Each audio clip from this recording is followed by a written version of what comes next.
Tout fraîchement intronisé depuis environ une heure, président de l'Union rationaliste, j'avoue être un peu impressionné par ma toute première mission, qui est d'introduire ce colloque, dont le thème essentiel et fascinant est néanmoins très loin de ma spécialité académique.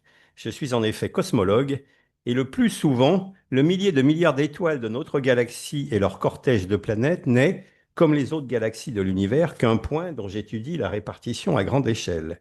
C'est dire mon éloignement et mon incompétence sur ce sujet.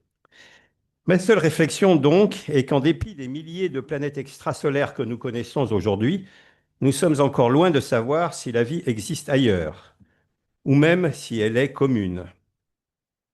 Quoi qu'il en soit, nous n'irons pas dans un futur concevable vers une autre étoile, pour des questions de temps de parcours, et nous n'avons pas de plan B. Nous n'avons, faute de disparaître, pas d'autre choix que de maintenir l'habilité de notre planète, de maintenir son habitabilité, alors que nous commençons tout juste à démêler l'écheveau du vivant dont nous dépendons pour notre survie. À l'heure d'une nouvelle extinction de masse, et il n'est pas clair que l'explosion par exemple comme la post-cambrien, nous faisions partie des nouveaux élus. Bref, l'heure est grave, et je remercie nos collègues de l'Union qui ont organisé ce colloque pour nous aider à saisir les enjeux et surtout nous préparer à mieux lutter contre l'indifférence coupable que nous constatons. Voilà, donc je pense qu'en fait, l'idée, c'est quand même de nous armer pour un combat nécessaire. Donc sans plus tarder, j'avais promis d'être bref, écoutons Florian Jabour et Quentin Wackenheim, j'espère que je n'ai pas trop accroché le nom, nous présenter donc les dimensions scientifiques, historiques et sensibles de la biodiversité. Voilà, je vous remercie.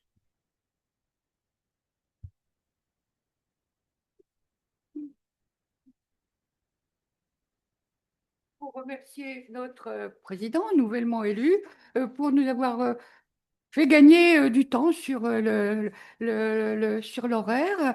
J'espère que tout le monde sera au rendez-vous néanmoins pour le colloque. Avant ça, je voudrais vous dire un petit mot de la part de Frédéric Worms, le directeur de l'école normale ici, qui m'a envoyé un message hier soir pour me dire je suis désolé, d'habitude il ouvre, il aime bien ouvrir les colloques, on lui a demandé, mais il a dit malheureusement, il est très ami de l'Union rationaliste, malheureusement, je suis pas à Paris ce week-end, mais je vous souhaite un très bon colloque. Donc je vous transmets son message, hein, voilà. Puisqu'on est quand même dans ces locaux, il nous a quand même donné gratuitement la salle, voilà, que je lui avais demandé aimablement. Alors, je me présente, vous ne me connaissez peut-être pas tous, je suis Michel Leduc, je suis une physicienne, je travaille au laboratoire Kastler-Brossel dans les locaux de cette école. Voilà. Et donc, je suis par ailleurs dans le bureau de l'Union rationaliste et co-rédactrice en chef de la revue Raison présente. Et je dis à ceux qui sont là et ceux qui m'entendent, mais qui ne sont pas là, c'est dommage, qu'il y a des revues des numéros de Raison présente que vous pouvez acheter pour les derniers numéros à un prix réduit et que les plus anciens, on les donne. Donc, vous pouvez, pendant le repas, en prendre quelques-uns, puisqu'ils seront mieux chez vous, dans vos bibliothèques, que dans nos étagères. Voilà.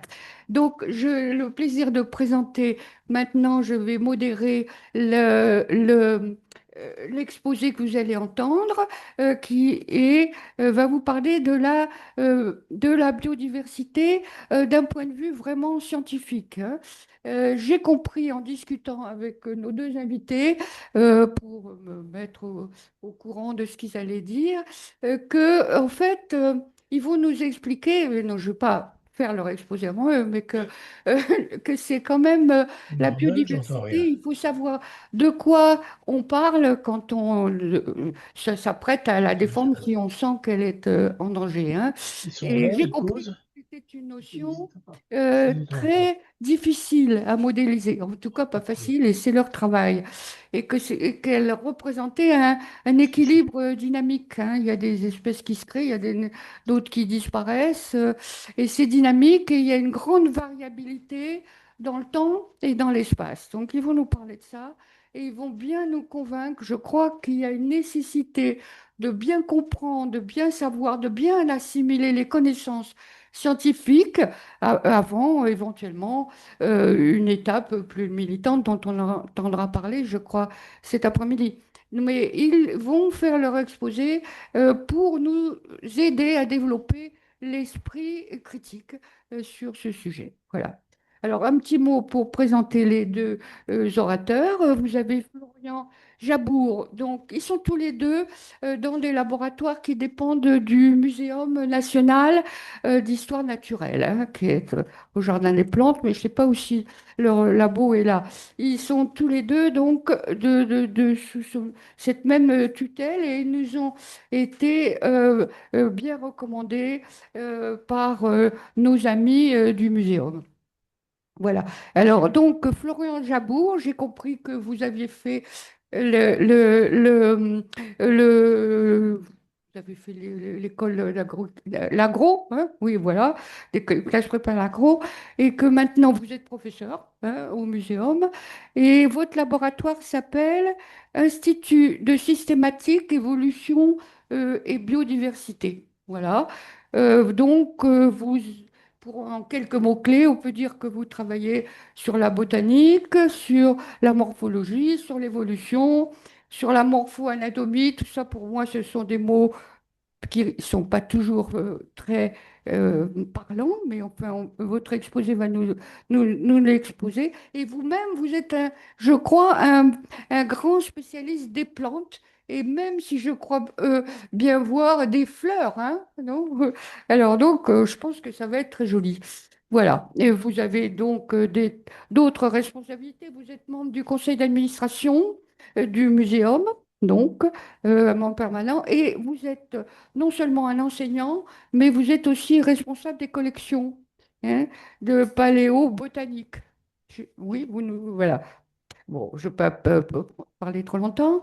Et ensuite, on aura, mais pas ensuite, mais en même temps, puisqu'ils vont faire un duo, si j'ai bien compris, nous aurons Quentin Wackenheim, qui est maître de conférence, euh, toujours au muséum, mais dans un laboratoire qui s'appelle le Centre de recherche en paléontologie. Donc, vous êtes aussi chargé de collection et chargé d'enseignement, comme votre collègue. Donc, vous faites dans le domaine du paléo-environnement, de la paléobiologie, et il y a beaucoup de choses que vous pouvez ajouter à votre spécialité, mais j'ai compris que vous étiez un grand spécialiste que des mollusques, hein, continentaux, c'est-à-dire terrestres et dans les eaux dures, voilà, des eaux douces. euh, Méditerranéens à partir des assemblages de mollusques. Voilà. Vous reconstruisez l'environnement, les environnements holocènes. Voilà, c'est ce que j'ai pu comprendre.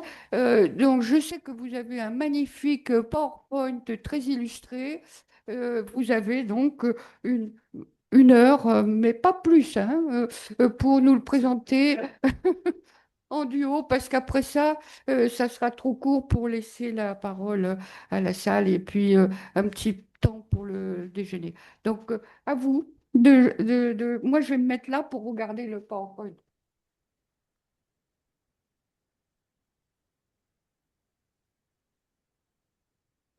Merci à tous et à tous. Merci Michel pour cette introduction, cette mise en contexte de notre présentation. Donc ça va être effectivement un duo, et avec Florian, on travaille à la fois directement et indirectement sur la biodiversité, et on s'est demandé dans ce cadre-là comment on pourrait donner un petit peu nos regards croisés sur cette question et montrer que la biodiversité a de nombreuses dimensions. Voilà, c'est un peu l'idée de notre titre. Donc, bon, on a des enseignants, chercheurs, conservateurs, spécialistes notamment des fleurs, euh, voilà, au muséum d'histoire naturelle, au laboratoire Lysiab. Et Quentin est malacologue, il est spécialiste des invertébrés qui ont le corps mou et il est maître de conférence en paléomalacologie. Il est expert donc, en mollusques continentaux actuels, mais aussi fossiles. Il est enseignant et conservateur des collections en paléontologie. Voilà. Tout à fait. Et ce qui nous relie, bah, c'est notre appartenance à la même vénérable institution. Et vous voyez que dans le sceau du muséum, il y a nos deux modèles d'études avec une coquille et puis des végétaux. Voilà. Donc on est représenté dans le sceau, on est content. Il y a quelque chose, là, j'arrive pas à retrouver La première page, le plein d'écran.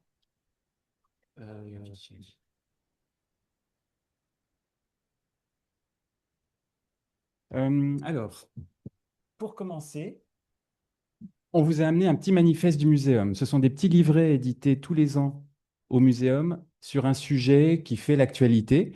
Et de nombreux collègues contribuent à ces livrets. Donc ça, c'est un livret qui a été publié récemment. C'est un manifeste. Donc déjà dans son nom, il y a un petit côté militant, engagement. Celui-ci s'intitulait Quel futur sans nature? Et il se proposait de décrire les missions de l'histoire naturelle. Et bah, on voit très bien que l'histoire naturelle et la biodiversité sont très liées, foncièrement très liées. Donc, les missions de l'histoire naturelle, il est dit dans ce livre que c'est l'inventaire de la biodiversité, c'est conserver les collections naturalistes, comprendre le monde de façon rationnelle sur le temps long. Mais c'est aussi aider à placer l'homme en nature, finalement, à trouver la place de l'homme, à comprendre cette place, et dans ce contexte de crise de la biodiversité, d'alerter face à notre érosion actuelle, sachant que là, j'ai repris une petite citation donc, du projet scientifique et culturel du muséum, qui nous dit que dans un monde profondément bouleversé, où les choses vont de plus en plus vite, l'histoire naturelle interroge la place de l'homme et son comportement sur la planète. Mais ce qui est important de garder en tête, c'est avant d'interroger la place de l'homme, il faut déjà comprendre l'écosystème dans lequel il se place et finalement caractériser au plus précis la place. Alors aujourd'hui, nous sommes le 28 juin, mais il y a un peu plus d'un mois, il y avait, vous le savez peut-être ou pas, il y a eu la journée mondiale de la biodiversité. Et ces journées mondiales de la biodiversité, qui sont annuelles, ont aussi leur thème. Et cette année, c'était l'harmonie avec la nature et le développement durable. Euh, donc, ce qu'on va retenir de leur message ici, c'est que cette biodiversité est très en lien avec l'homme, l'humain, ses besoins. Vous voyez dans le premier paragraphe que c'est notre dépendance vis-à-vis des écosystèmes qui est soulignée. Nos médicaments, nos vêtements, notre carburant, notre vie et notre survie, comme le nouveau président de l'Union rationaliste l'a souligné dans son allocution d'introduction. On peut passer, Quentin. Et donc ces journées mondiales de la biodiversité sont organisées par la Convention sur la diversité biologique, qui est un traité qui a été ratifié en 1992 et qui lutte pour la conservation de la diversité biologique, pour l'utilisation durable des composantes de la biodiversité et pour une utilisation juste et équitable des ressources génétiques. Et c'est une convention qui est sous l'égide de l'ONU.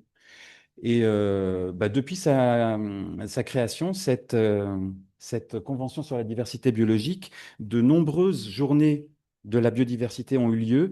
Et les thèmes, vous voyez qu'ils ont évolué au cours du temps. Vous avez le passé tout en bas et le présent tout en haut.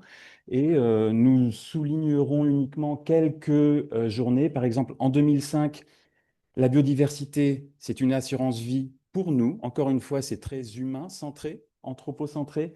Ensuite, 2011-2012, les journées ont été centrées sur des modèles biologiques particuliers, les forêts, la biodiversité marine. Et puis enfin, plus récemment, un appel à l'éveil de nos sociétés, avec en 2019 notre biodiversité, notre nourriture, notre santé, encore une fois très anthropocentrée.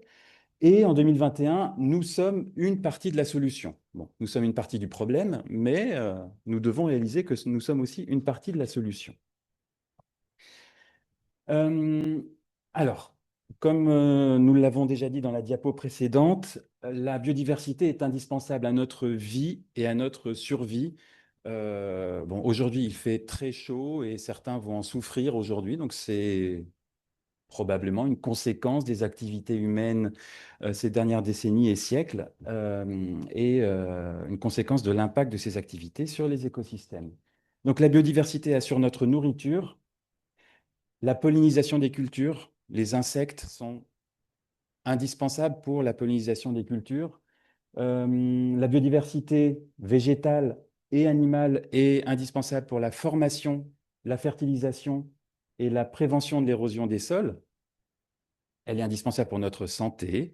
Les médicaments sont pour la plupart issus de composés végétaux, synthétisés ou naturels. La biodiversité nous permet de nous vêtir et de nous loger. Une biodiversité saine et équilibrée permet de réguler le climat. Les grands cycles biogéochimiques participent à l'équilibre des climats sur notre planète aujourd'hui, mais au cours des siècles et des millions d'années passées. Et puis, les zones humides sont très importantes aussi pour l'épuration de l'eau et la prévention des crues. Euh, si on gère bien la biodiversité locale, il y aura moins de risques de perturbations et de crues et euh, de problèmes sur les habitations, tout simplement. Alors, on passe maintenant. Alors, tout ceci, c'est des éléments qui ont notamment été explicités et développés donc, dans le rapport d'évaluation Nexus à destination des décideurs politiques pour montrer toutes les interconnexions dans un sens et dans l'autre. C'était juste pour introduire brièvement ça, mais il y aura une présentation cet après-midi sur cette question, donc je n'en dis pas plus et nous verrons cet après-midi. Alors, peut-être passer sur quelques éléments de définition. Sur qu'est-ce que la biodiversité? Alors, la biodiversité, comme son nom l'indique, tout simplement, c'est la diversité biologique. C'est un concept relativement récent, fin des années 80, qui a été popularisé et démocratisé dans les années 90. Au sommet de la Terre, à Rio de Janeiro en 92, il a été dit que la biodiversité, c'est la variabilité des organismes vivants. Qu'est-ce que le vivant? C'est une autre question. De toute origine, y compris entre autres les écosystèmes terrestres, marins et autres écosystèmes aquatiques, et les complexes écologiques dont ils font partie. Cela comprend la diversité au sein des espèces et entre espèces, ainsi que celle des écosystèmes. Donc vous devinez déjà un emboîtement des échelles, en tout cas d'organismes. On parle d'échelles infraspécifiques, spécifiques au-delà des espèces. On parle des écosystèmes. Euh, et en parlant de ces espèces qui sont recensées aujourd'hui et à, à partir desquelles on peut mesurer les menaces qui pèsent sur l'environnement et la biodiversité. Euh, alors aujourd'hui, nous connaissons la portion noire qui est figurée sur le diaporama. Donc, si nous considérons que le nombre total des espèces aujourd'hui que nous estimons est de 11 millions, c'est la portion orange, nous en connaissons environ un cinquième des espèces décrites aujourd'hui. Si nous y intégrons la diversité microbienne, alors là, la quantité d'espèces estimées explose et nous n'en connaissons actuellement qu'une part infinitésimale. Donc, il nous reste du travail. Et ce travail de description d'espèces, il est fait par des scientifiques amateurs ou professionnels qu'on appelle des taxonomistes, des gens qui décrivent les taxons. Nous sommes, Quentin et moi, des taxonomistes. Nous ne faisons pas que ça, mais ça occupe une part importante de notre travail. Nous sommes experts dans certains groupes de mollusques végétaux. En connaissant notre groupe et en regardant, en explorant de nouvelles contrées ou en explorant nos collections au muséum, nous pouvons détecter ce qui est différent de ce que nous connaissons. Donc, ce sont des potentielles espèces nouvelles. Et nous sommes une espèce en voie d'extinction, nous-mêmes. parce que des scientifiques qui savent décrire les espèces se font de plus en plus rares, en France comme dans le monde dans sa totalité. Alors, sachez qu'il y a environ, dans le monde, une espèce décrite par demi-heure, tout organisme confondu, de vertébrés à plantes, jusqu'en allant aux vers marins, par exemple. Alors, pour les plantes, il y a environ 2000 espèces de plantes décrites par an. Et en tout, 15 à 20 000 nouvelles espèces, tout organisme confondu. Et ces descriptions sont faites par environ 30 à 40 000 taxonomistes professionnels ou amateurs. Les amateurs ont un rôle très important à jouer dans la description des nouvelles espèces. Alors, si vous vous souvenez des deux disques que je vous ai montrés, orange et bleu, si on se fixe comme objectif la description de cette biodiversité encore méconnue ou inconnue, on en a encore pour plusieurs siècles au rythme actuel de description des espèces. Donc c'est une course contre la montre. Il y a des espèces qui disparaissent avant d'être décrites, donc il faut travailler pour les décrire, les protéger avant qu'elles disparaissent ou pour lutter contre leur disparition. Et vous avez eu en petite illustration le bandeau que vous voyez là. Ce sont des plantes étudiées par mon doctorant Lantotiana Randriamanana, qui a soutenu sa thèse vendredi dernier au Muséum. Et lui, il étudie un groupe d'arbres. Ils font 30 mètres de haut. Et ce genre d'arbre est très peu connu. Les espèces ne sont pas connues. Et c'est un voisin du café. Les gens à Madagascar consomment les fruits comme du café.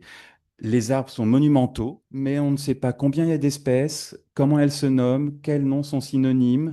On ne sait pas bien comment les reconnaître. Donc, il a fait une thèse au muséum là-dessus. Et vous voyez que les fruits sont bleus, c'est superbe dans la nature. Et alors voilà, c'est pas parce qu'un végétal est grand et très consommé que le groupe est bien connu pour la science. Peut-être l'idée de cette diapositive était de montrer qu'au sein même de chaque groupe taxonomique, il n'y a pas les mêmes diversités. Déjà parce qu'il y a aussi parfois, comme l'a dit Florian, des inégalités entre scientifiques qui vont s'intéresser plutôt à certains groupes ou à d'autres groupes. Puis parce que sur la planète Terre, par exemple, les arthropodes dans le monde animal représentent le phylum le plus diversifié en termes de nombre d'espèces. Pour autant, je veux bien la diapositive suivante. Il y a certains taxons, les mammifères par exemple, les amphibiens, les oiseaux qui sont un petit peu emblématiques, qui représentent pour le public une forme d'un capital sympathique. Il est plus facile de trouver du capital sympathique dans une petite grenouille, dans un oiseau, que dans un ver marin qui vit à 1400 mètres de profondeur. Pour autant, ce ver marin fait aussi partie de la biodiversité. Il a son rôle à jouer dans les chaînes trophiques et il ne faut pas l'oublier pour autant. Et c'est aussi des choses qu'on retrouve, nous, quand on enseigne auprès des étudiants. Bah, il y a toujours des groupes un peu plus stars qui sont un petit peu plus à la mode et donc qui sont plus étudiés. Donc tout ça pour arriver au fait qu'il y a beaucoup de dimensions, beaucoup d'échelles à prendre en compte quand on manie la notion de biodiversité. On l'a dit un petit peu avant, il y a la question d'échelle taxonomique. On va regarder tel ou tel groupe, on ne va pas avoir les mêmes choses, on va avoir des inégalités de connaissances, mais aussi des différences de diversité. On va avoir aussi des questions d'échelle temporelle et spatiale sur lesquelles je vais revenir un petit peu après, parce que finalement, derrière ce concept, cette définition du mot biodiversité, si vous ouvrez différents manuels, différents dictionnaires, différents travaux de la part des sciences humaines et sociales, mais aussi de la part donc, des sciences biologiques, la définition de biodiversité, finalement, on peut en écrire 3 pages si on veut définir correctement ce concept. Donc c'est pour ça qu'il faut vraiment tenir en compte ces aspects polymorphes et polysémiques qui sont derrière la notion de biodiversité avant de la manier. Peut-être quelques éléments d'abord sur les échelles. Donc, Florian l'a introduit depuis l'échelle moléculaire, atomique. Donc, cette diversité qui est aussi une diversité génétique, donc au sein même d'un taxon, une diversité génétique qui après peut être intrataxon, qui peut être intertaxon à l'échelle de population. Et puis, on peut remonter jusqu'à des biomes, jusqu'à parler de biodiversité à l'échelle des biomes. Et c'est pour ça qu'il est important de considérer tous ces aspects d'échelle pour la biodiversité. Et il y a aussi la question de l'échelle temporelle. Et là, on va voir le principal problème avec l'échelle temporelle, c'est que nos échelles temporelles sont extrêmement formatées par la vision du monde qu'on a, par nos disciplines et par le regard anthropocentré qu'on peut porter sur le temps. Or, si on réduit l'histoire de la, donc c'est un petit peu là, si vous voulez, l'histoire de la vie, l'histoire de la Terre à 12 heures, bah, finalement, on voit déjà qu'on est très peu de choses et qu'en fait, depuis l'apparition des premières traces de vie jusqu'au développement de certains grands groupes taxonomiques, eh bien, il y a eu énormément de choses. Il y a une histoire biologique, il y a une histoire géologique qui doit être prise en compte pour comprendre dans quel état on est actuellement. Et aussi, ça a été évoqué lors de l'allocution introductive, il y a aussi au cours de cette histoire de la Terre différentes grandes crises, des extinctions de masse de la biodiversité, de la paléobiodiversité, qui a notamment été beaucoup étudiée par les paléontologues. Donc, on parle de 5 grandes extinctions que vous voyez donc ici sur la diapositive par les lignes rouges. Et au cours de ces extinctions, il y a tout ou partie de groupes taxonomiques qui ont totalement disparu. Ce qui est aussi important de garder en tête, c'est qu'il y a toute une approche statistique pour caractériser ces extinctions, mais que par la paléontologie, on va avoir seulement une lunette réduite de la biodiversité passée. Donc on imagine que si avec une observation réduite de la biodiversité passée, on voit déjà ces grandes extinctions, ça veut dire qu'elles sont de masse et ça veut dire qu'elles sont majeures. Oui, ce que j'ai oublié de dire, c'est que il y a encore beaucoup de débats scientifiques pour expliquer les différents facteurs. Ce qui est important aujourd'hui de garder en tête, c'est que c'est souvent des combinaisons de facteurs et que parfois les échelles temporelles de datation des aires géologiques ne sont pas encore suffisamment précises pour voir à quel moment tel facteur intervient avant l'autre. Donc là, bon, c'est tout un sujet, c'est pas forcément l'idée. Et donc, il y a un peu trois. Oui. Donc, je regarde le schéma et je dirais, sauf peut-être pour la dernière période, les extinctions semblent correspondre à des creux ou des bosses des changements de température. Sur la courbe rouge, là, La courbe rouge. celle-ci, la courbe noire. La droite, Oui. température. Il y a oui, il y a des variations atmosphériques globales. Donc évidemment, voilà. Bon, après, c'est un sujet à part. Je suis pas spécialiste de toutes ces crises, mais c'est finalement pour donner quelques reculs temporels sur qu'est-ce que c'est qu'une crise d'extinction. Diapositive suivante, s'il te plaît. Donc voilà, 3 critères importants. Donc on retrouve un critère spatial, un critère temporel sur la rapidité et un critère sur une conséquence qui est à travers tous les groupes taxonomiques. Finalement, on retrouve parmi ces critères d'extinction les 3 échelles, enfin les 3 dimensions qu'on évoquait précédemment.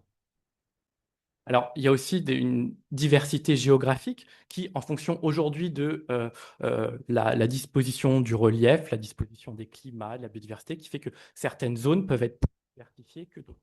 Là, c'est le cas donc des zones les plus diversifiées en termes d'espèces qui ont été évaluées par les listes rouges. J'y reviendrai plus tard en Europe. Euh, Avec la notion de biodiversité, on parle aussi de points chauds, de hotspots. C'est-à-dire à l'échelle de la Terre, il y a tout un ensemble de points chauds de biodiversité qui ont été évoqués, que ce soit des points chauds continentaux, mais aussi beaucoup de points chauds marins. Donc, bon, là, c'était juste pour vous présenter, voilà, un petit peu un aperçu de ces points chauds.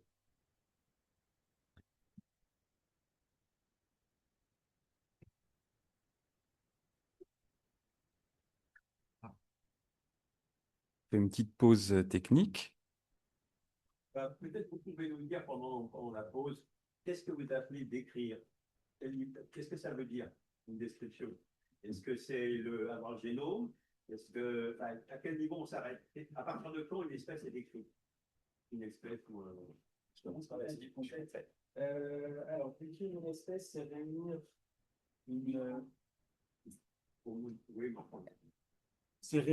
une diversité d'arguments pour montrer qu'un taxon est différent de ce qui est connu et on lui donne le rang d'espèce s'il le mérite. Sinon, on lui donne un rang supérieur, genre, famille, ordre, etc., ou inférieur, variété, forme. Et les arguments pour montrer que l'entité biologique qu'on individualise et qu'on nomme différemment des autres, ces arguments peuvent être d'ordre génétique, génomique, cardiologique, géographique, morphologique, anatomique, chromosomique. Et pour que ce soit valide, il faut que cette description soit publiée. Donc, ça mérite qu'on le souligne parce qu'il y a plein de noms qui existent et de choses qui sont censées être connues, mais tant que ce n'est pas publié, ce n'est pas reconnu par la communauté scientifique et ça ne peut pas être discuté, invalidé et pris en compte. Donc, par exemple, en botanique, une description d'espèce, vous en avez une ici. Euh, et alors déjà, il faut dresser un contexte de l'existant. Il y a un arbre phylogénétique, un arbre généalogique pour replacer la potentielle espèce nouvelle dans un contexte pour voir si elle est, euh, elle forme une entité indépendante bien séparée du reste. Il y a une description morphologique, une description de l'habitat, de l'inflorescence, des caractères microscopiques. Et tout ça, ça fait une description. Et il y a une clé de détermination pour que les amateurs et les professionnels soient capables d'identifier cette espèce sur le terrain. Donc c'est un travail de longue haleine qui peut nécessiter de 6 mois à 20 ans pour décrire une nouvelle espèce. Et il faut réunir assez d'éléments dans la nature et dans les collections pour pouvoir statuer avec certitude, avec un état des connaissances donné, que, un taxon est nouveau. Quentin? Peut-être pour compléter deux choses, c'est qu'il y a des règles aussi, donc on a des codes de nomenclature, code de nomenclature zoologique, code de nomenclature botanique et les champignons, si je ne dis pas de bêtises, donc qui vont être, c'est comme un code de loi sur quelles sont les règles qu'il faut suivre pour décrire les espèces. Et ensuite, ce qu'il faut aussi bien garder en tête, c'est que vous avez peut-être eu vent que certaines espèces peuvent changer, on fait des synonymes, c'est qu'une espèce n'est valide que jusqu'à preuve de son contraire. Parce que, par exemple, il peut y avoir un jour un taxonomiste qui va décrire l'espèce uniquement sur des caractères morphologiques, et un jour, quelqu'un va retravailler sur un groupe d'espèces, va sortir des arguments moléculaires, génétiques, et montrer que sur la base de la morphologie, toute seule, n'était pas un argument suffisant pour séparer ou pour regrouper différents taxons. Donc, c'est aussi important de garder en tête que tout ça bouge et qu'il y a une question d'antériorité du nom, c'est-à-dire la première personne qui a utilisé un nom, c'est entre guillemets ce nom-là qu'on va réutiliser si on dit que c'est la même chose. Et après, il y a aussi une règle sur la dernière personne qui a parlé dans une publication et qui a fait une révision avec des arguments, c'est elle qui a raison. Donc voilà, ça c'est un petit peu ces éléments. Oui. Oui.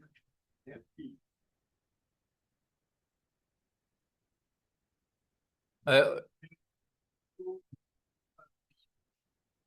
ok.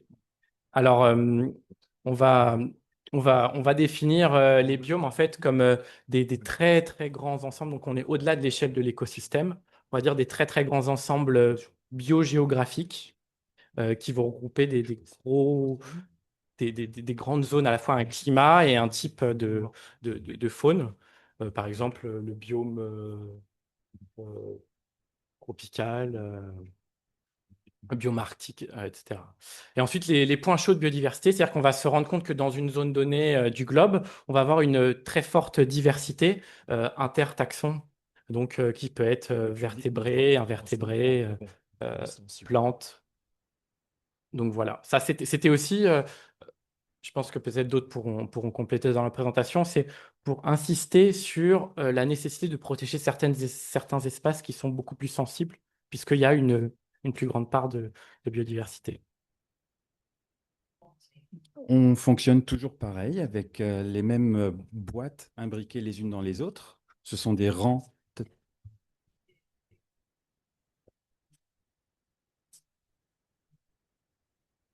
Nous sommes héritiers de cette approche linéenne. Nous fonctionnons toujours avec la dénomination binomiale instaurée par Linné. Par contre, la grande différence, c'est que Linné avait une approche fixiste de la diversité. Les espèces sont créées par Dieu et elles sont créées de manière parfaite, elles sont immuables. Bon, ça, nous n'avons pas gardé cette vision. Euh, Nous avons gardé son cadre et la dénomination binomiale. Par contre, nous fonctionnons avec la théorie de l'évolution et les espèces qui sont des points sur une ligne qui évolue sans cesse. Bien sûr, c'est ce qui fait la beauté de nos études, c'est que on essaye de capturer une diversité à un instant, tout en sachant qu'elle est le résultat d'une évolution et qu'elle va évoluer. Mais il faut bien faire quelque chose pour connaître ce qui nous entoure. Voilà. Alors, on a parlé, Quentin vous a parlé de la diversité géographique, des échelles spatiales qui sont importantes dans la prise en compte de la biodiversité. Bon, on voulait faire aussi un point sur tout ce qui existait en France pour faciliter l'étude de la biodiversité en termes de recherche scientifique, d'outils pour la gestion des données de la recherche scientifique et des différentes plateformes et organisations qui permettent le dialogue entre scientifiques et décideurs. Donc vous avez ici une sélection d'instituts, d'offices, de fondations qui permettent d'étudier la biodiversité. Euh, je soulignerai que le ministère actuel de l'Environnement s'appelle Ministère de la Transition écologique, de la biodiversité, de la forêt, de la mer et de la pêche. Et ça date de décembre 2024. Donc, moi, je ne sais jamais comment s'appelle un de mes deux ministères de tutelle. Donc, au Muséum, nous avons deux ministères de tutelle, l'enseignement supérieur et la recherche et l'environnement. Mais dans l'environnement, alors depuis le début de ce ministère, en 1971, il s'appelait le ministère de la protection de la nature et de l'environnement. En 2007, ce même ministère s'appelait le ministère de l'écologie, du développement et de l'aménagement durable. En 2020, de la transition écologique. Et aujourd'hui, c'est ça. Donc, c'est un ministère qui change sans arrêt d'appellation. Et aujourd'hui, il y a le mot biodiversité dedans. Donc, c'est une bonne nouvelle. Bon, il faut que ce soit transcrit dans les faits, hein. Et alors, je vais vous donner la description de ce ministère. C'est le ministère de l'écologie en France, c'est l'administration chargée de préparer et de mettre en œuvre la politique du gouvernement dans les domaines du développement durable, de l'environnement et des technologies vertes, de la transition énergétique et de l'énergie, du climat, de la prévention des risques naturels et technologiques, de la sécurité industrielle, des transports et de leurs infrastructures et de l'équipement. Tout un programme. Et donc, vous avez ici listé l'Office français de la biodiversité, la Fondation pour la recherche sur la biodiversité, le CESAB et le PNDB, qui sont plus axés sur les outils et la facilitation des recherches pour l'accumulation des données et le partage de ces données sur la biodiversité. Et enfin, vous avez deux structures internationales pour la gestion des données, le partage des données et la communication autour de la biodiversité. Le GBIF, qu'on connaît très bien au Muséum, et l'IPBES, une plateforme intergouvernementale. Tous les pays du monde ne sont pas euh, signataires et n'appartiennent pas à cette plateforme. Et c'est une plateforme qui permet de faire le lien entre politique et scientifique au niveau international. Donc, on pense qu'il y aura peut-être des mentions de ces offices et instituts lors de la session 2 de cet après-midi. L'IPBES, si vous voulez, c'est l'équivalent du GIEC, mais pour la biodiversité. Tout le monde connaît le GIEC, mais l'IPBES est beaucoup moins connu. Mais le muséum, par ses missions de recherche, d'enseignement, de collection, d'expertise aussi, est un acteur majeur de la biodiversité en tant que centre national de référence pour la nature et la biodiversité. Il y a des laboratoires de recherche, c'est le cas de Sud-Finlande, qui porte le nom de biodiversité dans le nom même du laboratoire. Beaucoup de gens travaillent sur la biodiversité. Le muséum chaperonne notamment l'INPN, l'Inventaire national du patrimoine naturel, biologique et géologique. Il a aussi en charge voilà, des références en termes de taxonomie, des référentiels taxonomiques, des référentiels aussi de type d'habitat. Voilà, à travers notamment donc une unité de soutien et d'appui à la recherche qui s'appelle Patrinat, qui regroupe des chercheurs, des ingénieurs, des techniciens, des naturalistes, des spécialistes des bases de données notamment. Il y a toute une gestion de ces données entre l'INPN et les différentes plateformes de collecte des données aux échelles régionales en France pour avoir voilà, un regard un peu plus national sur cette question. Alors, et ces données génétiques, géographiques, elles viennent de quelque part. Elles viennent des études sur le terrain, mais les études sur le terrain coûtent cher en temps, en argent, en temps travailleur. Mais il ne faut pas oublier que au muséum et dans d'autres instituts, il y a des collections avec des millions de spécimens qui sont des réservoirs de la biodiversité passée et actuelle. Et c'est ces collections qu'on doit étudier en priorité pour connaître l'existant et pour décrire des espèces nouvelles. Il y a des multitudes d'espèces nouvelles qui dorment dans les collections et qui attendent d'être décrites. Que ce soit dans les collections de lépidoptères, vous avez ici des papillons et leurs larves dans les collections du muséum. Tout à noter, bien sûr, ce ne sont pas une succession d'objets beaux à regarder, il y a des informations de récolte et scientifiques associées à chaque objet. Vas-y, Quentin. Vous avez ici une vue de l'herbier avec les collections historiques, les collections de Lamarck, des Jussieu, de Humboldt et Bonpland. Donc, dans ces spécimens récoltés il y a plusieurs siècles, il y a une majorité de types. Ce sont les représentants des espèces, ce sont les spécimens qui ont été cités dans les descriptions originales. Ce sont des trésors taxonomiques. Et vous avez ici la vue en couleur avec les spécimens récoltés plus récemment, qui sont dans des chemises de couleur selon les régions du monde dans lesquelles ils ont été récoltés. Et ces récoltes sont enrichies sans arrêt. Vous avez ici une vue à gauche d'une forêt au Vietnam, dans le centre du Vietnam, où j'ai été l'année dernière au même moment, pour récolter des plantes, pour décrire des habitats d'insectes récoltés par des collègues du muséum. Et vous avez ici une plante, une aracée, qui a depuis intégré les collections du muséum, qui a été séchée et qui a été annotée et qui va être étudiée dans le futur. Je ne sais pas exactement par qui ni quand, mais elle est là pour être étudiée. Et voilà une petite diversité des collections botaniques qui existent et dont je suis conservateur. Des collections d'herbiers, donc plantes séchées sur du papier. On en a tous fait, je pense, à l'école maternelle. Et les collections de paléobotanique, donc les plantes qui sont fossilisées. Donc je m'occupe des deux types de collections et ces deux collections sont en interaction et elles dialoguent sans arrêt. On les fait dialoguer pour comprendre comment la biodiversité a évolué. Alors, on est resté assez théorique et essayé de poser quelques questions jusqu'à présent. Et finalement, comment chercher à caractériser cette biodiversité? Parce qu'il y a quand même des questions derrière, il y a des enjeux de protection. Donc, évidemment, on peut la caractériser d'un point de vue qualitatif en termes de diversité d'espèces, replacer dans des contextes plus globaux, des caractérisations quantitatives, c'est-à-dire à l'échelle d'un taxon ou d'un groupe de taxons dans un environnement donné.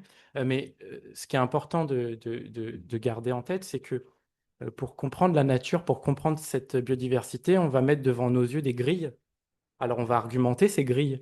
Et la façon ce qu'on souhaite regarder, c'est regarder à travers la grille pour comprendre ce qu'on voit. Mais sauf que quand on prend le temps d'observer la nature, eh ben déjà, on se rend compte qu'il existe une variabilité naturelle, une variabilité de la biodiversité, quelque chose qui est fascinant quand on prend le temps de l'observer. Alors, c'est vrai qu'on est dans un monde où tout va très, très vite. Et il me paraît important de prendre parfois le temps pour certaines choses si on veut chercher à comprendre en profondeur. Et donc, parfois, c'est aussi important de comprendre que les grilles qu'on regarde, elles sont fondées sur des arguments scientifiques, mais qui ne sont pas tout le temps adaptés pour comprendre cette variabilité, pour comprendre aussi que la biodiversité, c'est un équilibre dynamique. C'est-à-dire qu'on ne peut pas figer la biodiversité. Le recul temporel, on va en parler un petit peu, nous montre une histoire biologique sur le long terme où tout a évolué, tout a bougé. Et ce, avant même que l'homme ait un impact important sur la biodiversité. Donc voilà, ça c'est un petit peu là-dessus. Euh, à travers donc l'IUCN, qui est une institution qui évalue le statut de vulnérabilité des espèces. Il y a par exemple une grille qui existe, qui est fondée sur tout plein d'arguments pour dire qu'une espèce est éteinte régionalement, qu'elle est vulnérable. C'est tout plein de critères avec des groupes de spécialistes par taxon et par aire géographique qui vont produire, par exemple, une liste rouge de la flore de l'île de la Réunion, par exemple. Et ça va nous permettre de hiérarchiser les taxons les plus à protéger, les plus sensibles, sachant que tous ces groupes de recherche sont dépendants du niveau de connaissance qu'on a dans une zone donnée et des taxons. Et que vous le voyez, peut y avoir aussi pour certains taxons, les critères ne sont pas applicables, ou alors les données ne sont pas suffisantes pour pouvoir évaluer le statut. Et souvent, quand les données ne sont pas suffisantes, c'est que ce sont des taxons qui sont potentiellement en danger. Alors, une petite illustration de ça, vous avez ici une portion du livre rouge de la flore menacée de France, premier tome, espèces prioritaires. J'ai pris ça dans mon bureau hier très rapidement, il date de 95. Et vous avez une page par taxon avec une carte géographique et une description, le statut de conservation, les catégories dans lesquelles ce taxon se place en France, dans le monde, et les mesures qui sont mises en action pour protéger le taxon. Donc, ce travail vient de nos descriptions en amont et des études de terrain. Et il y a des milliers de pages, ça c'est pour les plantes, et vous dupliquez ça pour tous les taxons connus. Alors, la connaissance, l'évaluation du statut de protection de vulnérabilité des espèces est dépendante de notre connaissance, mais il faut aussi toujours garder en tête qu'en fonction des groupes taxonomiques, il ne va pas y avoir le même niveau de diversité. Donc, vous voyez par exemple que si on prend ici les insectes où on est à plus d'1 million d'espèces, on est sous la barre des 1% d'espèces qui ont été évaluées. Alors que ces barres sont plus importantes pour les amphibiens, les oiseaux, les mammifères. Alors que si on regarde les mollusques, donc on va dire les mollusques en termes d'espèces connues, on est estimé aujourd'hui entre 100 000, 120 000, et on est autour de moins de 10% de ces espèces qui sont évaluées. Et pour autant, voilà, les mollusques, alors continentaux et marins, représentent un groupe particulièrement sensible aux impacts anthropiques et à cette érosion de la biodiversité. Donc c'est ça aussi qui est important de garder en tête, c'est de ne pas négliger les oubliés des petites bêtes pour lesquelles on a moins de capital sympathique, mais qui ne sont pas inintéressants pour autant. Alors maintenant, moi, je vais revenir sur une approche que j'avais commencé à développer dans ma thèse, et finalement, en tant que paléenvironnementaliste, paléontologue, c'est d'utiliser le recul temporel que nous fournit le registre fossile pour aller puiser dedans des arguments supplémentaires pour évaluer le statut de protection des espèces. Donc, ce n'est pas une approche que j'ai inventée, c'est une approche en fait, qui existe en Europe depuis les années 90 et qui a été théorisée par les Américains dans les années 2010 environ. C'est ce qu'on appelle la Conservation Paleobiology, qui finalement, en regardant dans le registre fossile, permet de donner plein d'informations. Je vais bien à la diapositive suivante. Et donc, c'est cet intérêt diachronique du registre fossile qui nous donne un recul critique formidable pour essayer de comprendre et de caractériser la variabilité de ces écosystèmes face à des grands changements climatiques qu'on connaît, notamment au cours du Quaternaire, on a un recul qui commence à être bien cadré dans le temps, mais aussi de voir comment des groupes ou des populations répondent et s'adaptent ou pas, sont résilients ou pas face à des grands changements avant même qu'il y ait eu l'impact de l'homme. Et comprendre les grandes évolutions biogéographiques, c'est-à-dire les distributions d'air, c'est un caractère qui est évalué quand on statue sur le statut d'une espèce, et aussi essayer de dater telle espèce a été introduite à tel endroit, à telle date. Et finalement, l'idée, c'est utiliser les données fossiles pour sortir les taxons les plus vulnérables. Et ça, c'est quelque chose qui est aujourd'hui très peu fait en Europe, qu'on utilise très peu aussi, parce que parfois le registre fossile est fragmentaire, mais aussi parce que l'IUCN, quand elle va évaluer le statut de taxon d'une espèce, elle va regarder les 300 dernières années. Aussi parce que c'est là où on a des données. Je viens à la diapositive suivante. Pour autant, il y a un petit exemple donc, d'un mollusque en Andalousie. Donc, sur la carte, vous voyez en orange son aire de distribution actuelle. Dans les faits, c'est 4 populations qui sont connues. Mais quand on a regardé les données dans le registre paléontologique, eh bien, on se rend compte qu'il y a entre 400 000 ans et aujourd'hui, il y avait une distribution, on en a trouvé un peu plus au nord, une distribution qui était beaucoup plus large. Et donc, ça, dans le cas de la liste rouge des mollusques espagnols, à cette époque, les Espagnols ont utilisé cet argument-là. Donc, c'est possible de le faire. Bon, ça a été utilisé un petit peu maladroitement parce qu'ils n'ont pas tenu compte des échelles temporelles, mais c'est possible de le prendre en compte. Et moi, c'est quelque chose que j'ai fait aussi alors, donc, dans le cadre de ma thèse avec une petite espèce d'escargot qui avait le statut de données insuffisantes, DD, où les données que j'avais dans mes données fossiles au Maroc et en Espagne montraient d'un point de vue spatial, une distribution beaucoup plus large, mais j'avais également des populations, c'est-à-dire des très grosses densités de population. Cette espèce était commune dans le registre fossile, alors qu'aujourd'hui, elle est rare. Donc, c'est typiquement un argument qui permettrait de pallier l'insuffisance de ces données-là. Alors, on parle aussi beaucoup des espèces introduites. Alors, une espèce est introduite quand et par rapport à quoi? Finalement, parler d'espèces introduites, parfois on parle même d'espèces invasives, ce n'est pas la même chose. Une espèce introduite, elle est toujours introduite par rapport à un référentiel géographique, qui est souvent humain, on va dire, elle était introduite en France, et elle est introduite par rapport à un référentiel temporel. Bien, c'est exactement le cas de cette espèce. Donc ça, c'est une étude qu'on a publiée avec quelques collègues. Et donc, c'était la première fois qu'on a trouvé en France ce petit escargot aquatique d'eau douce, une petite planorbe dans la Bresse, sur le point rouge sur la carte. Et comme c'était la première mention en France, on s'est dit, ah, c'est une espèce qui est introduite. Elle est ailleurs en Europe. Là, vous avez en rose sur la carte son aire de distribution actuelle. Ah, elle a été amenée. Bon, on s'est posé cette question-là. Et on a passé en revue les données du registre fossile. Et bien, en fait, il y a 800 000 ans et il y a 2 millions d'années, ben, on avait déjà des mentions de cette espèce-là.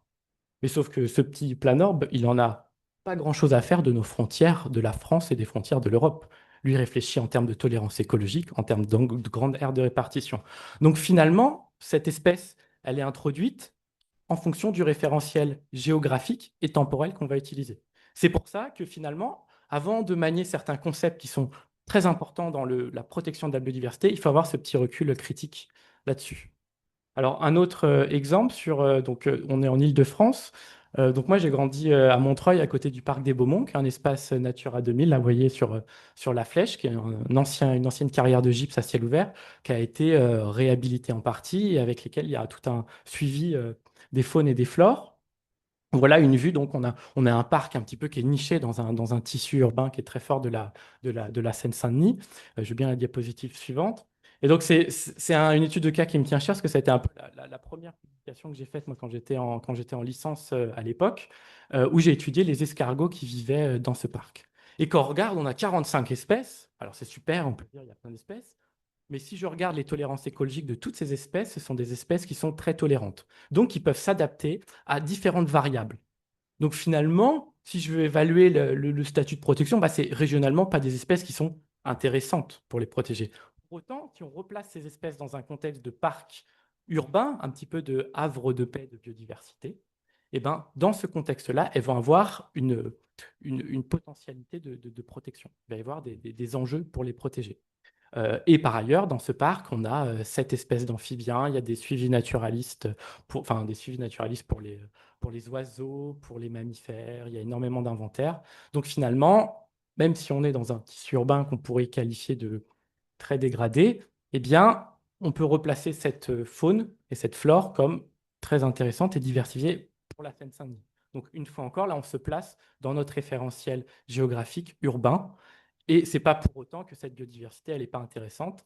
Et par ailleurs, comme c'est un parc urbain, il y a énormément de gens qui sont attachés à ce parc.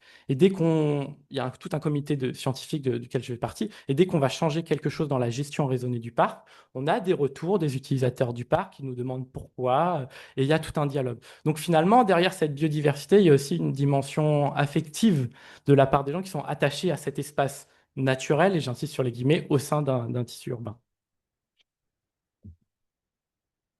Puis moi, je voulais insister, petite séquence émotion. Quentin vient. Non, non, reste sur la diapo d'avant. Quentin vient de là. Il était passionné depuis qu'il était tout enfant par les organismes vivants, les escargots, les fossiles. Et à force de travailler, d'être passionné, il a été repéré, il a fait des stages, il est devenu enseignant-chercheur au muséum et maintenant il est dans le conseil d'administration du parc de chez lui. Il s'occupe de la biodiversité chez lui. Donc, il ne le dira pas lui-même, mais je le dis. L'armoise. L'armoise, voilà, moi c'est l'alcool. Euh, alors j'étudie entre autres les armoises dans le monde et bah, je vais vous parler d'un gros projet. Ça a commencé comme un tout petit projet, mais c'est devenu un gros projet international. C'est un exemple de documentation de la biodiversité en amont de sa protection. Tout a commencé il y a quelques années quand Yves Rocher, situé en Bretagne, qui a la collection nationale d'armoises, une collection très importante sur le plan mondial, m'a contacté pour faire un travail de systématique de description des armoises de France et d'Europe. Donc avec Cyprien, qui était ingénieur chez Yves Rocher, mais ingénieur botaniste, nous avons rédigé une monographie en français du genre Artemisia, parce que ça sert aussi de diffuser la science en français auprès du public, du grand public français. Donc dans cette monographie, nous avons traité de différents aspects de l'armoise, des aspects d'étymologie et d'histoire. Nous avons décrit, redécrit les caractères végétatifs, reproducteurs. Nous avons parlé de son écologie et de l'ethnobotanique, comment l'armoise est utilisée en chimie, en pharmacologie, et pas que pour l'alcool. Nous avons fait un point sur la taxonomie de l'armoise. Il y a des centaines d'espèces d'Artemisia. C'est un bazar assez impressionnant. Euh, Impressionnant parce que les caractères qui permettent de discriminer les espèces, ce sont en majorité les caractères reproducteurs et les fleurs des armoises, ce sont des petits points dans les capitules qu'on voit. Donc ce qu'on voit, nous, ce sont des groupes de fleurs et il faut aller à l'intérieur des fleurs individuelles pour voir les organes mâles, femelles. Donc c'est pour ça que c'est difficile. Alors voilà aussi ce qui est dans la monographie. Donc les armoises dans leurs habitats naturels de par le monde, vous avez sur tous les continents, dans des milieux surtout arides ici. Et Cyprien, il a fait une étude exhaustive des graines de dizaines d'espèces d'armoises présentes en collection à la Gacilly, le jardin d'Yves Rocher en Bretagne. Donc ça a été fait au Muséum d'histoire naturelle, cette étude. Ouais, Quentin? Et alors cette monographie a été faite. Nous sommes entrés en contact avec des collaborateurs internationaux qui travaillaient déjà sur l'armoise parce que à quelques personnes en France, on peut faire des belles choses, mais on est beaucoup plus fort à plusieurs en combinant nos compétences.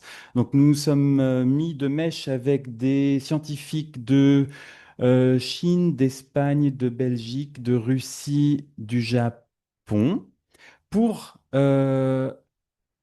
étudier l'armoise sur le plan mondial et pour faire une phylogénie du genre en incluant une majorité d'espèces avec un très bon taux d'échantillonnage. Tu peux avancer, Quentin. Donc, nous avons échantillonné des espèces sur le terrain. Tous les points que vous avez ici, ce sont des individus qui ont été soit récoltés sur le terrain, soit qui ont été récoltés et déposés en collection d'histoire naturelle, à partir desquels on a séquencé le génome ou de l'ADN nucléaire. Donc, vous avez des centaines d'individus qui représentent des espèces qui ont été séquencées pour établir une phylogénie, la phylogénie la plus complète au monde aujourd'hui. Ce que je vous montre là, ça va être publié. Donc c'est en révision dans un journal. Donc c'est un échantillonnage quasi complet. On est à 80-85% de taux d'échantillonnage. C'est pour ça qu'on est autant d'auteurs aussi. On est une trentaine d'auteurs, donc il a fallu combiner nos spécimens, notre argent pour séquencer et nos compétences pour analyser les génomes, qui ont permis de produire cet arbre phylogénétique qui synthétise les relations entre espèces, respectivement les unes aux autres, et de se servir de cet arbre, diapo d'après, pour comprendre l'évolution de certains traits morphologiques, anatomiques de ces plantes.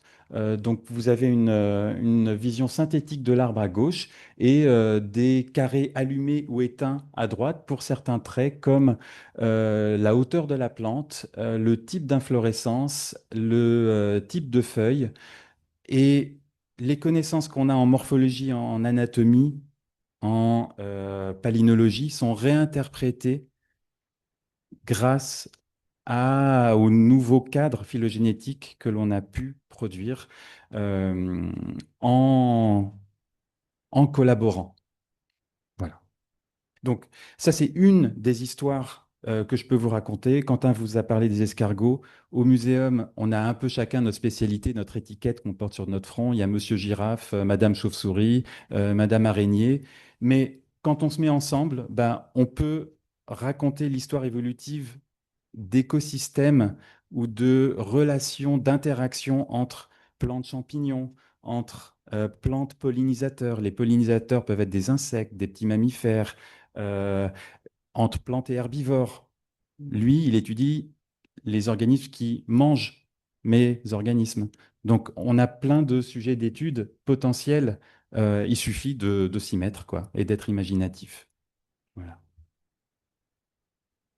Alors, l'idée de cette présentation, c'était à la fois de réfléchir sur des aspects un petit peu théoriques autour de notions de la biodiversité, parce que pour préparer cette intervention avec Florian, c'est pas mal questionné sur comment on allait parler de biodiversité, et puis d'avoir aussi ce regard croisé avec quelques exemples, quelques études de cas qu'on vous a présenté en deuxième partie de la présentation, pour montrer que bah, il y a plein de façons de s'intéresser à la biodiversité, il y a plein d'entrées pour essayer de comprendre la complexité des fonctionnements des environnements et de cette diversité, qui va dépendre aussi des échelles spatiales qu'on va utiliser, des échelles temporelles, des échelles taxonomiques, mais aussi ne pas oublier que on a tous un bagage scientifique, une vision des choses qui va dépendre de notre formation, de nos lectures, de rencontres avec d'autres scientifiques qu'on va faire. Et tout ça, ça a aussi un poids sur la façon dont on va regarder le monde et dans la façon dont on va regarder dans telle ou telle grille pour essayer de comprendre ce qui nous entoure.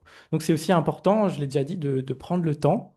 Et c'est aussi ce temps d'écoute finalement, de s'écouter les différentes approches, mais aussi de prendre le temps d'écouter la nature et de prendre le temps d'observer. Parce que ça, c'est pour moi, je pense, fondamental. Et ce sont des valeurs qui sont à l'essence des sciences naturelles, à mon sens. Donc, pour finir cette présentation, on va faire une courte lecture. Une Euh, courte lecture. Et nous avons tous les deux le même livre. Nous avons des scènes lecture. voilà, Jean Rostand, 1963. le droit d'être naturaliste. Le naturaliste, ne l'oublions pas, n'est pas ou n'est pas forcément un homme de science pareil aux autres. C'est parfois un hybride assez singulier qui, tenant un peu de l'artiste, est venu à la science par l'amour de la nature. Certes, il partage avec les autres hommes de science la curiosité, le désir de comprendre. Comme eux, il poursuit cette joie de connaître. Mais chez lui, on trouve une certaine attitude affective, une certaine forme de sensibilité. La nature, à ses yeux, n'est pas un simple champ d'études, une collection d'objets dont il s'agit de démontrer le mécanisme. Elle lui est une source d'émotions assez difficile à définir, à expliciter, et ce, même pour lui. Nous vous remercions de votre attention.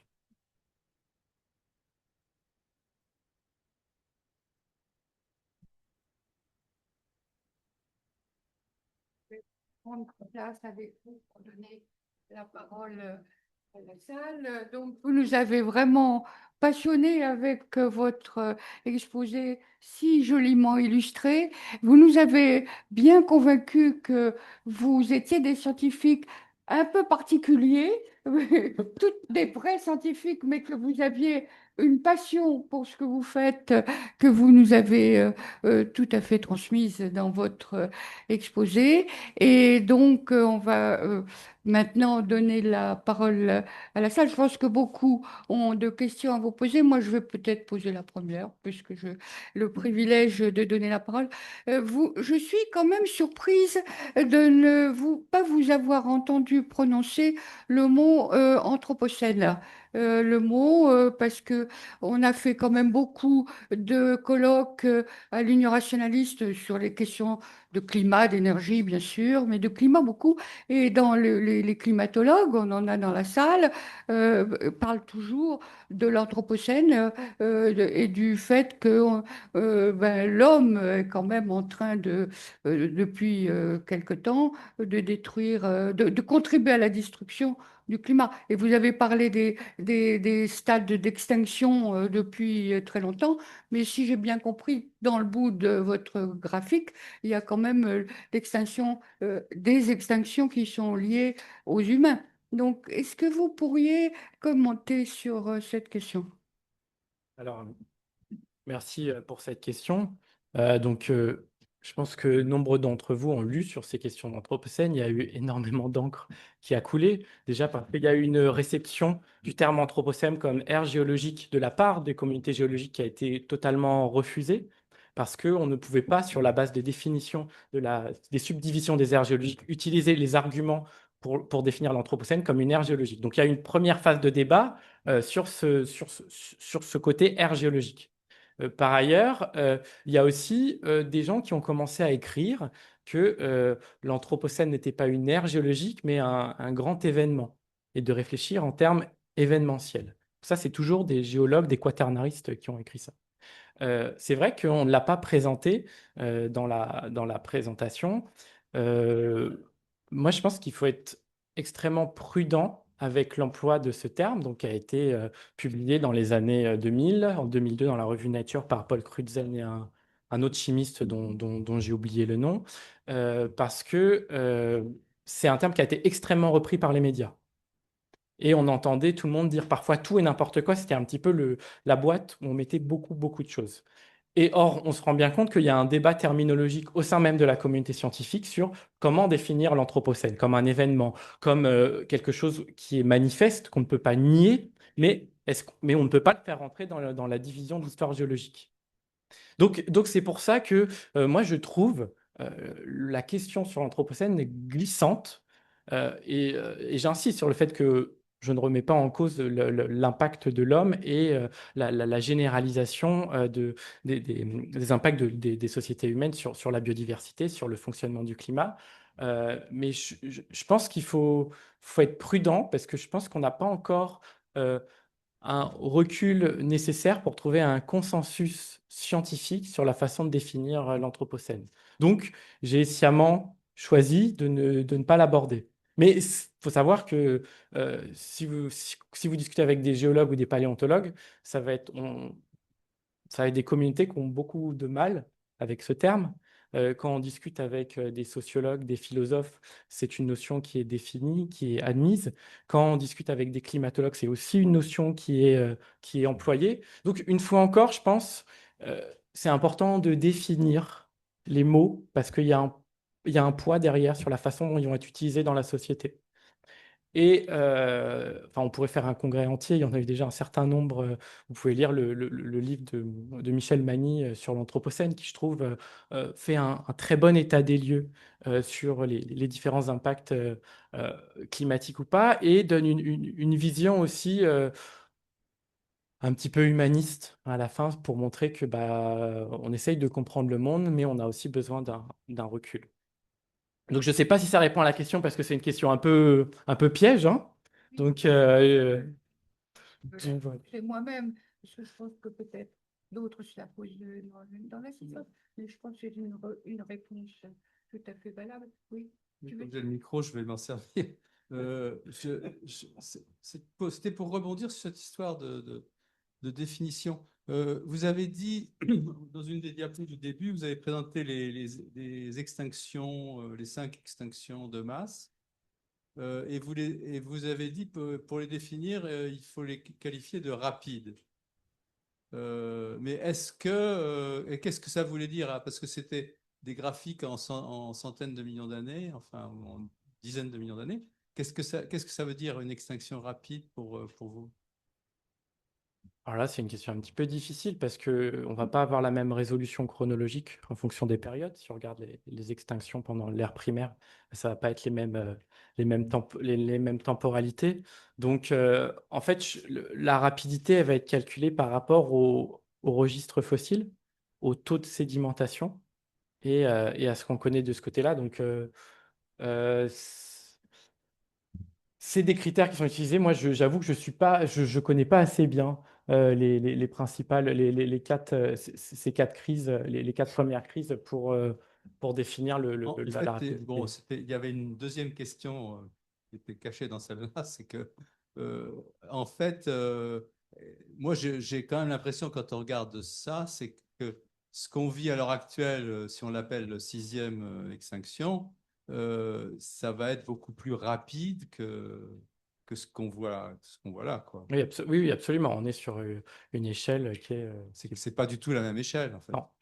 Du coup, est-ce que on appelle ça la sixième extinction ou pas? Parce que la façon dont, en fait, si on pousse le raisonnement et que j'ai eu cette discussion la semaine dernière en préparant cette conférence avec des collègues paléontologues qui ont sur les critères utilisés pour définir ces aires-là, ces crises-là, ne permettraient pas de démontrer que la crise actuelle, sur la base des mêmes critères, est une grande crise d'extinction. Oui. Donc c'est pour ça qu'il faut faire attention, parce qu'on vit une extinction d'un très grand nombre de taxons aujourd'hui. C'est un fait scientifique. Donc c'est pour ça, une fois encore, attention comment on emploie les mots et la portée qu'ils peuvent avoir quand ils sont réceptionnés. Merci Ok. beaucoup.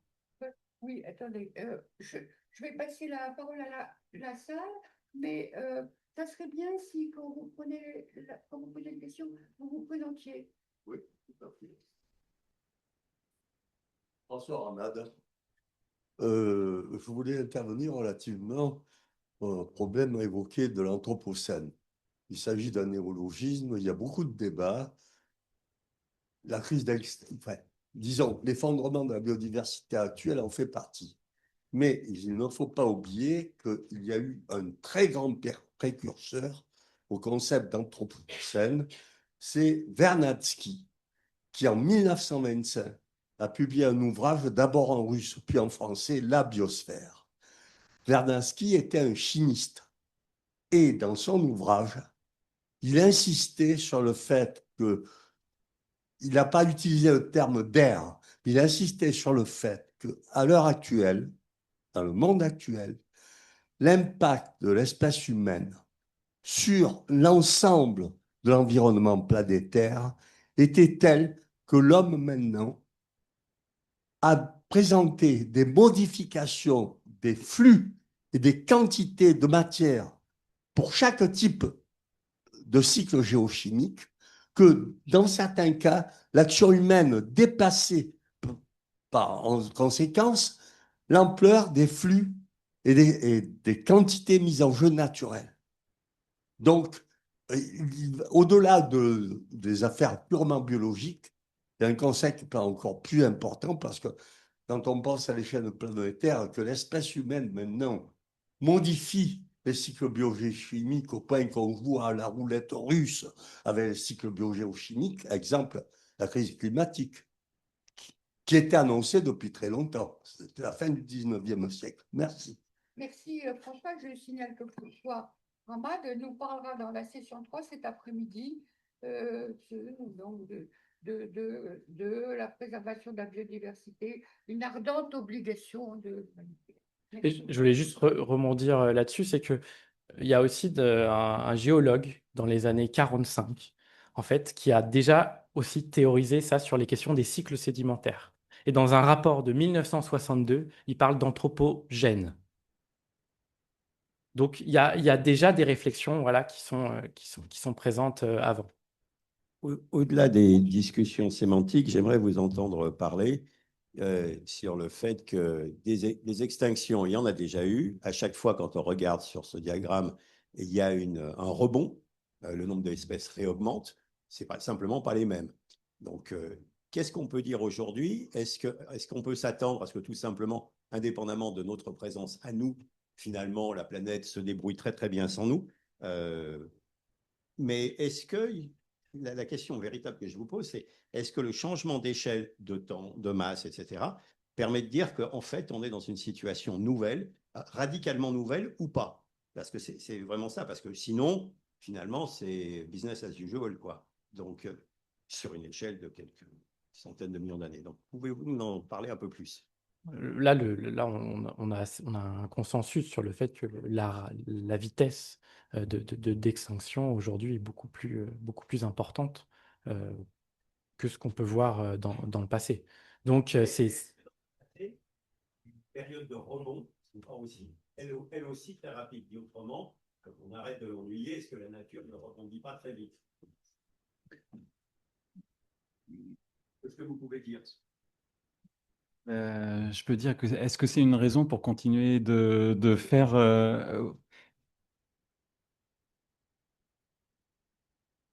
Déjà tout. est-ce qu'on est déjà? Ah, bah, moi, j'ai pensé ce matin à cette question et je me suis dit que pendant le confinement, en s'arrêtant quelques mois, on a tout de suite vu un impact positif et on s'est dit on va prendre les leçons de ça, on va tous changer. Mais bon, dès que on est revenu à la vie, hop, on s'occupe que de nous et il y aurait probablement un rebond si on s'arrêtait et que tout le monde fonctionnait de la même manière, de manière homogène, mais enfin, c'est assez illusoire quand même.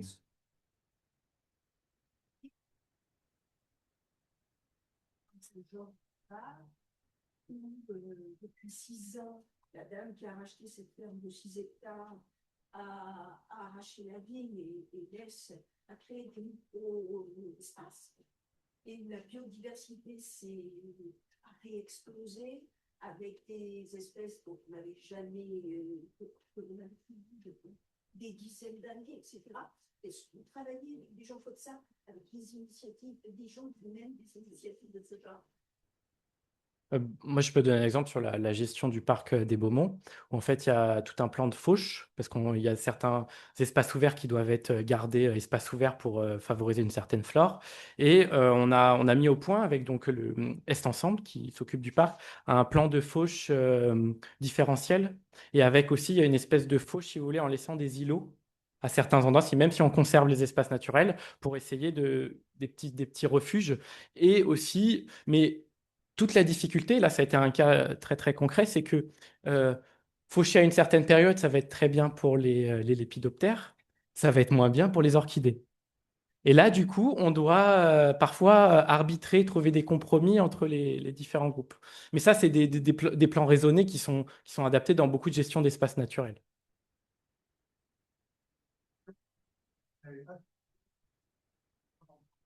Oui, alors là, en face, là, vous avez le micro, allez-y. Merci beaucoup. Moi, j'avais une question peut-être un petit peu plus technique sur comment on en vient à ces fameuses estimations du nombre d'espèces que l'on ne connaît pas.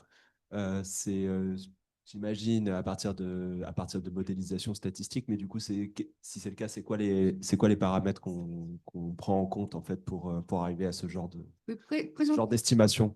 Présentez-vous quand vous posez Ah oui, la pardon. question. Moi, je m'appelle Ili Hartmann. Je travaille, moi aussi, au Muséum d'histoire naturelle, dans l'unité Patrinat qui a été présentée juste avant sur l'aspect expertise, données, et tout, etc.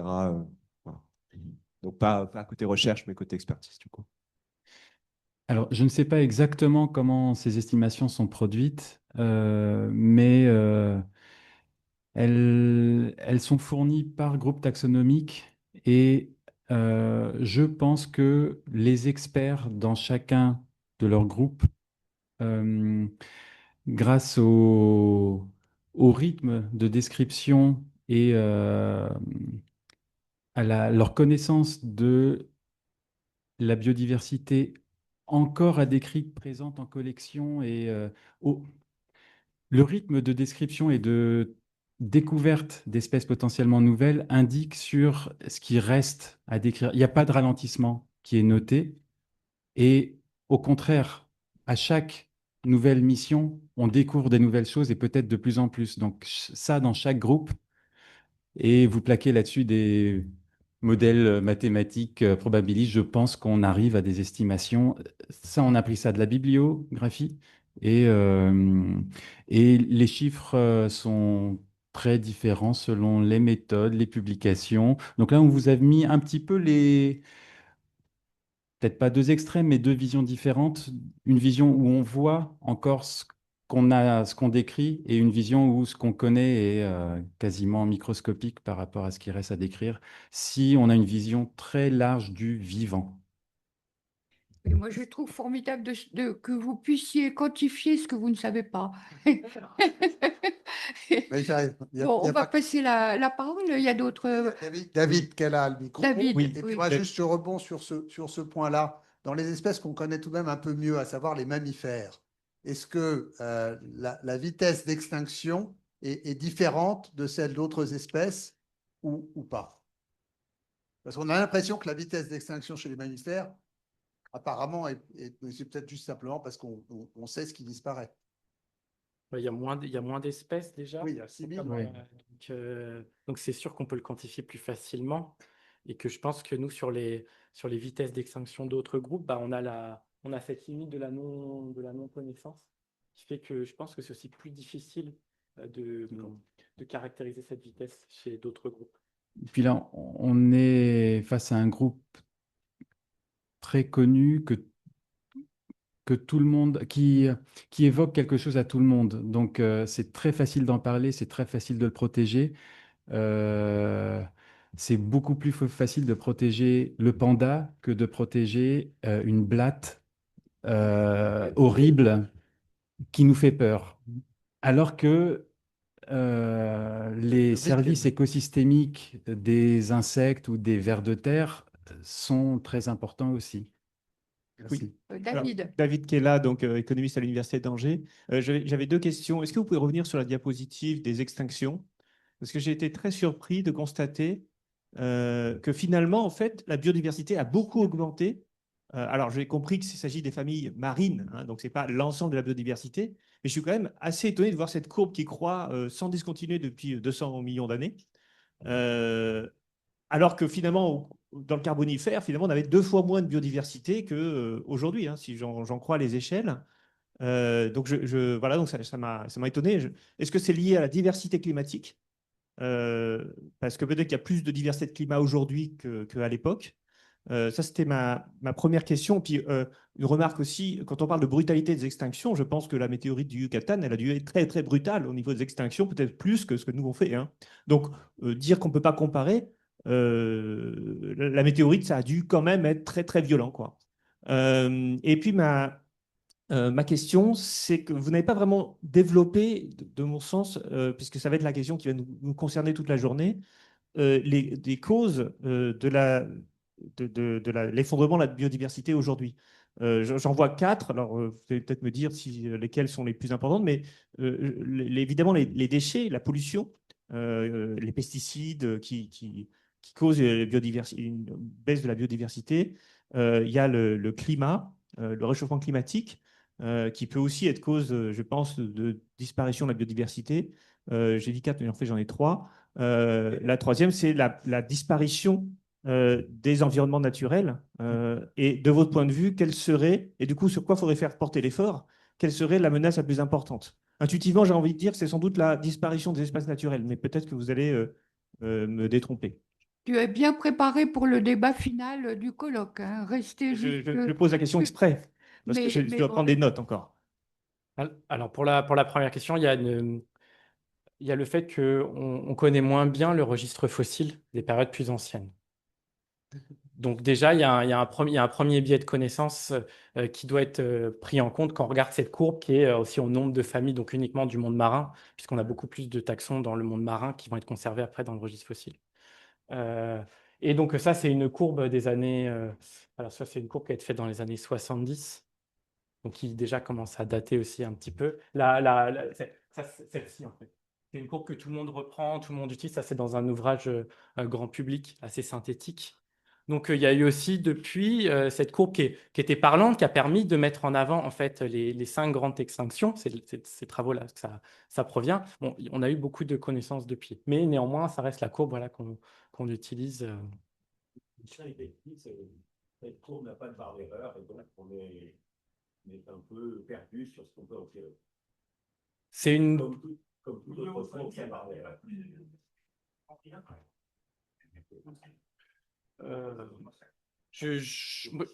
Je connais pas assez enfin, il y a eu des phases d'explosion de la biodiversité, mais moi, je ne connais pas assez ces périodes-là pour vous répondre en détail.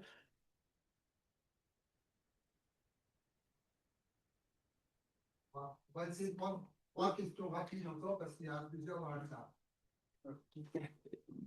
Et pour les causes, moi je ne répondrai pas à ça parce que ça dépend du groupe taxonomique, qu'on soit au fond des océans ou dans des prairies. La cause la plus impactante sera différente.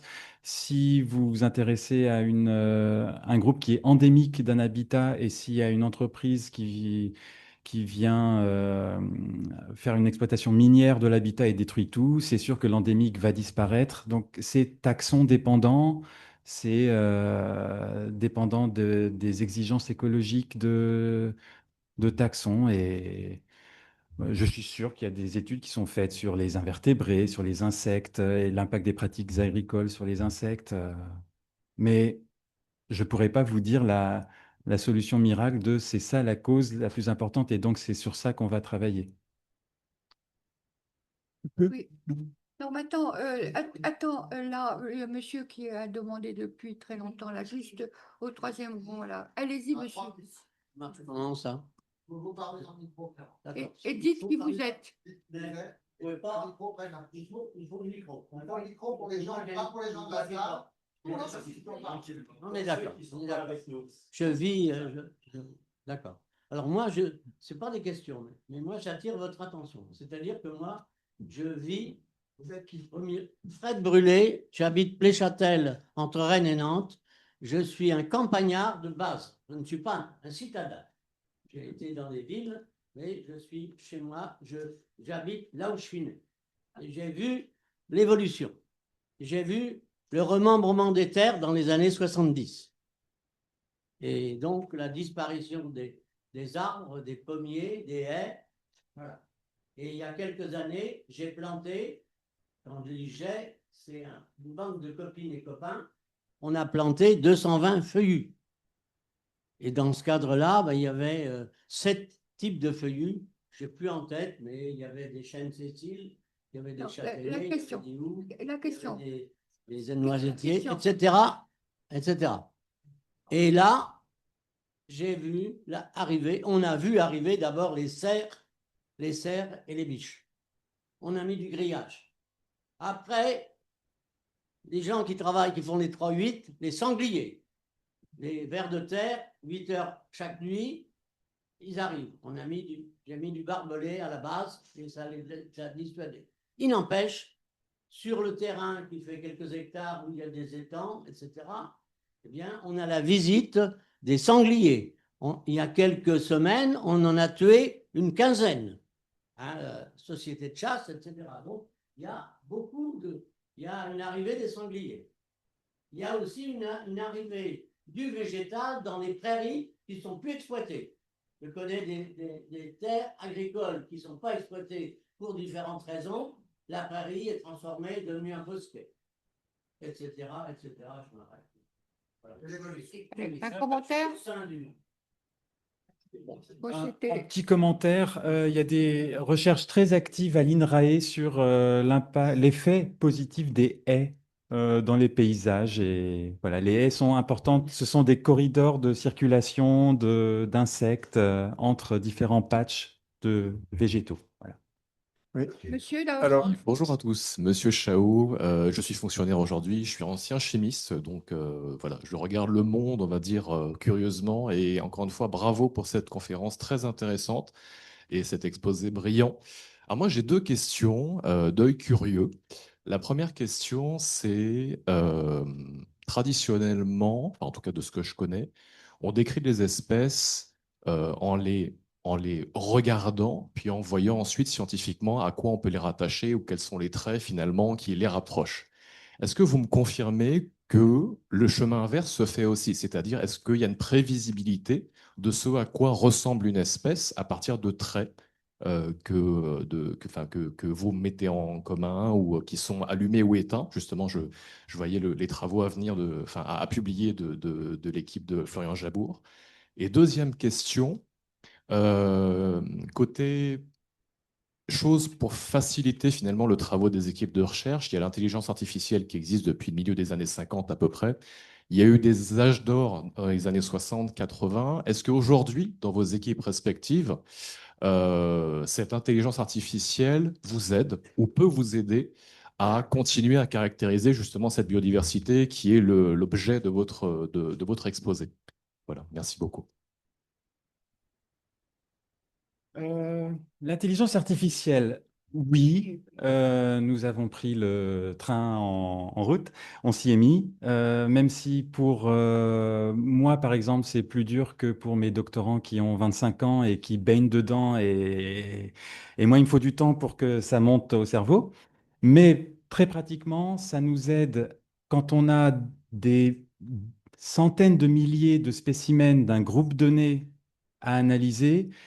L'œil de l'expert n'est plus très compétitif. Par contre, on peut comparer les formes des feuilles, leur taille, sur des centaines de milliers, des millions de spécimens de différentes collections internationales et de sortir les spécimens qui sont différents, qui sortent du commun.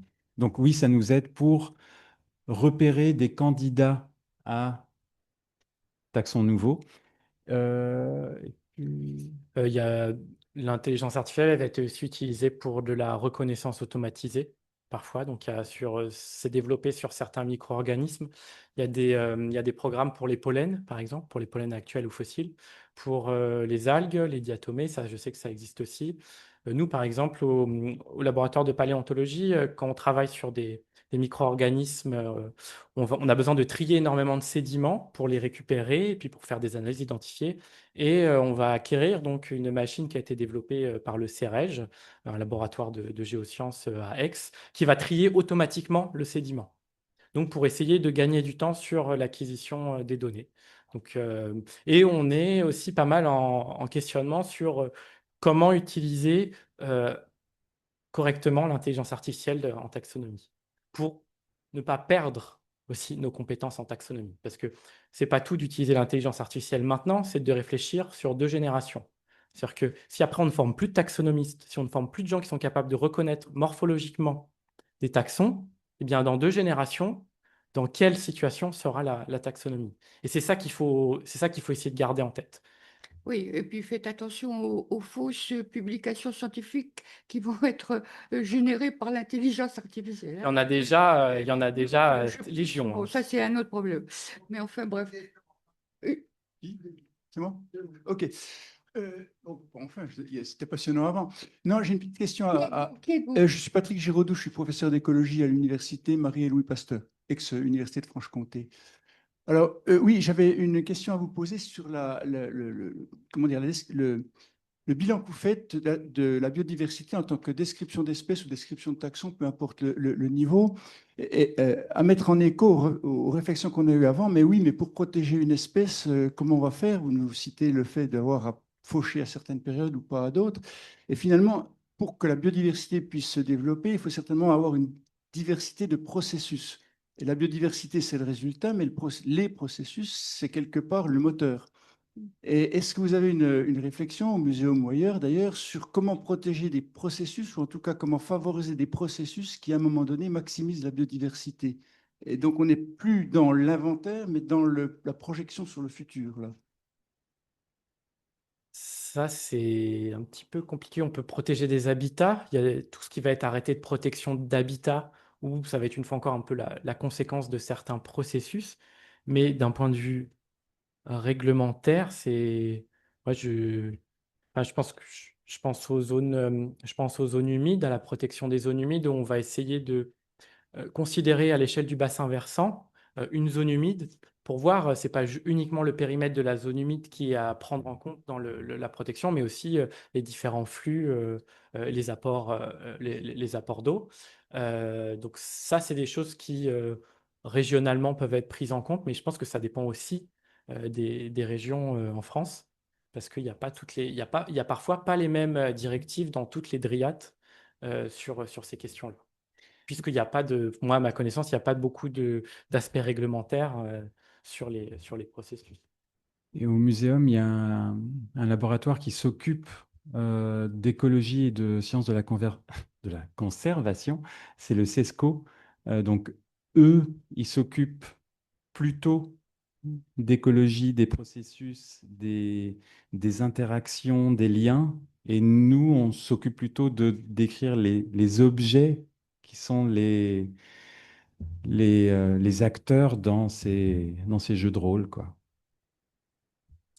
Bon, ben merci. Avant de clore la session, je voudrais vous en poser une dernière qui n'est pas directement liée à ce que vous avez dit, mais qui intéresse l'Union rationaliste dans l'expansion de ses relations avec d'autres groupes et aussi avec les enseignants. Vous avez parlé des amateurs et vous avez dit les amateurs jouent un rôle très important et donc l'Union rationaliste très intéressée par tout ce qui est les sciences participatives. Et dans nos relations avec les enseignants, on fait souvent allusion à ça. Et vous, je me souviens, il y a assez longtemps, vous étiez peut-être pas au muséum, mais vous étiez quand même sur mon nez. Le muséum avait fait une grande action vis-à-vis du public à la télévision, 50 millions de Français, 50 millions de chercheurs. Vous vous souvenez de ça? Voilà. Et donc bon, ceux qui sont à un certain âge, comme moi, et puis au comité d'éthique du CNRS, on avait beaucoup remarqué ça. Donc moi, vous avez dit quand même, pas publié, pas reconnu. Alors, les travaux des amateurs, comment est-ce que vous les incorporez? Comment vous en tenez compte? Comment est-ce qu'ils peuvent vous aider ou c'est juste pour s'amuser? Ou c'est formé, parce que les... Alors, il y a énormément d'amateurs qui produisent des travaux de publication qui respectent les exigences des chercheurs. C'est pour ça que pour moi, le terme amateur, normalement, un amateur, c'est quelqu'un qui aime quelque chose, et là, l'amateur, c'est quelqu'un qui n'est pas professionnel. Et finalement, il y a beaucoup d'amateurs qui publient des descriptions d'espèces, des descriptions d'habitats, etc., qui sont valides. Il y a énormément de programmes de sciences participatives au muséum. Il y a par exemple, donc on a parlé tout à l'heure de la GBIF, qui centralise à l'échelle internationale les données. Et par exemple, il y a une application qui s'appelle eNaturalist, où les gens prennent en photo, c'est international, prennent en photo tous les organismes, et après d'autres personnes peuvent venir valider ou pas l'identification. Et ces données-là, elles sont après moissonnées par la GBIF.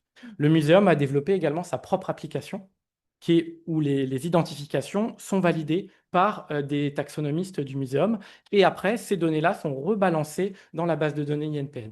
Et après, les amateurs, nous, on travaille avec des amateurs, on les forme, on co-signe des travaux avec eux. Au muséum, on a énormément de bénévoles, des gens qui viennent travailler bénévolement dans les collections, mais également aussi d'amateurs qui sont attachés honoraires à nos laboratoires pour avoir un attachement institutionnel et continuer de publier. Donc, pour moi, ils font partie de la production scientifique et il y a énormément de données qui sont Bon, ben, produites c'est par des amateurs. réconfortant, alors.